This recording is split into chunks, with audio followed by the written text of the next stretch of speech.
Dream Theater is always compared to progressive rock bands and stuff like that, and that's some of my favorite music of all time, but also classic rock.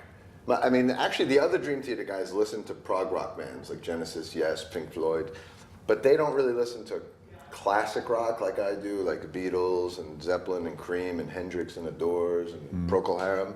That was a big part of my childhood.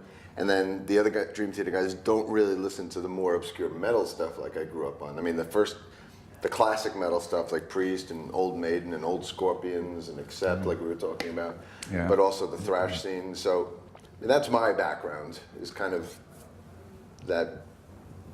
Yeah, for me it's basically the same. Heavy metal in Sweden was massive in the early 80s, and I listened to all those bands, like Maiden, Sabbath, Priest, I love guitar players, so I was very much into the Scorpions, Matthias Jabs and Uli Roth and all those guys, Michael Schenker, Yngwie Malmsteen later on, I love him.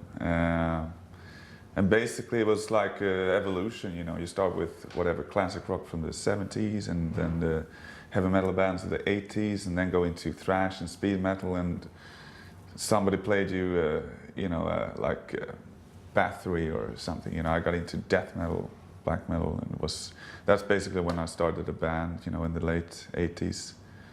And then I was very late with the kind of prog rock, so I didn't get into that until maybe early 90s, and at the time it was basically just, I always had like a Venom shirt on, or like Possessed, that kind of thing. And then got into the whole prog thing and started collecting records and just got, fell in love with that style of music. And I guess that's why I liked you so much the first time I heard, because it was like a combination of everything I've been listening to up to that point. That's just a natural, it just naturally falls out of us. I mean, me especially listening to all that kind of stuff, I could talk. I've never hid my influences. No, me neither. Always a huge music fan. I love talking about the music I grew up listening to. But I'm not afraid for it to come out in Dream Theater's music either. To me, Dream Theater was just trying to take all of that stuff and throw it into a melting pot, Yeah, that's like, it makes sense, like being a musician, it's kind of, sometimes I get like surprised with people who are so afraid to kind of play the music that they like to play, which I think it's the same for you guys as it is for us. Anything that we come up with, even though it might sound like nothing like we've done before, that's it's cool as long as it's good, So that's, I think we have, I guess both of us have a lot, thank our whatever influence the bands that we grew up with, I think that's a sign of a good progressive band. Progressive doesn't have to mean over technical or long songs. I think one of the elements of a progressive band is that diversity. And I think most of Dream Theater's audience and Opeth's audience are open-minded